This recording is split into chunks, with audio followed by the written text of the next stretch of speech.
As promised, here is an interior view of the soldering pencil that comes with the inexpensive Schneider soldering station sold at Harbor Freight for the princely sum of $45.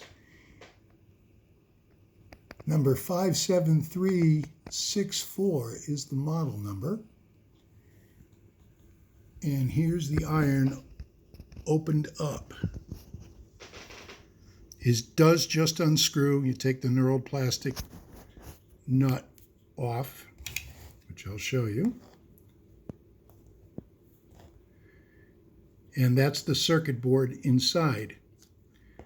I diagrammed out the manual. Sorry, my drawing's not the best. My hands are shaky. But the side of the wire with most of the side of the circuit board, with most of the wires from the cable attached to it is at the top of the diagram, and you'll see that there are red, orange, blue, black, and a yellow-green stripe ground wire coming from the cable.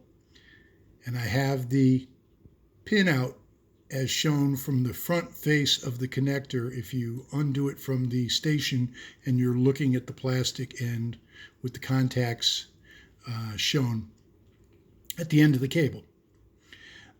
The lower position, the lower drawing is the back side of the circuit board, which has a pair of kind of translucent white or clear wires that go to the heater.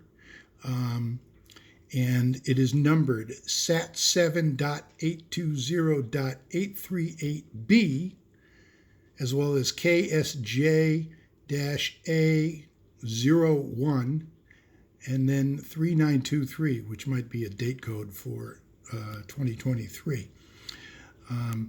Hopefully this will be helpful when anybody goes to either upgrade the cable so it's more flexible and heat resistant, because this one is neither as supplied. It's only $45, I mean, really. But hopefully this will help in terms of replacing a cable if somebody desires, as well as perhaps there is a compatible iron out there using the same parts, and perhaps these pictures and video will help you find a replacement iron that's pretty much plug-in. Like I said, there's the DIN plug and the color code. There's the iron as it's shown here. Okay, the spring has a ground wire to it. That's the yellow with a green stripe. And the others are tagged onto the board as shown. There is a yellow wire and a red wire that go over to the heating element, which I am guessing are probably for the heat sensor. And then if I flip it over, you'll see there are just two wires which are, clear heat shrink tubing on them. And those, I would guess, are probably the heater itself. It seems to, when I tried doing this with a multimeter, you end up reading through the low resistance of the element when it's cold. So it was easier just to open everything up and look inside of it. So this is as it's shown on that part of the diagram there. And if I go in close, you might see that there are numbers on the circuit board kind of tucked underneath those white wires.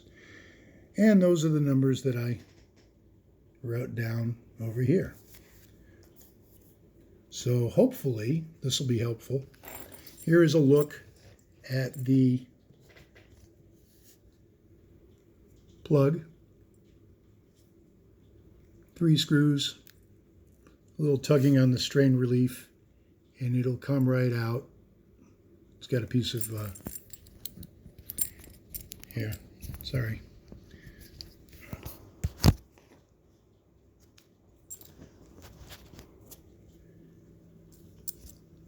There we go. See if it'll focus. Had a piece of shrink tube or vinyl insulation over it.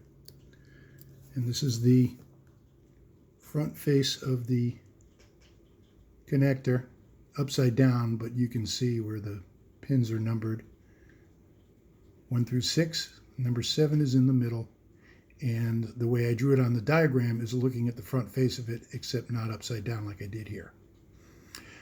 Hope you find this helpful, and if you can tell me who made it or somebody else who sells the same iron, please drop us a line and leave a comment. Thanks. Bye.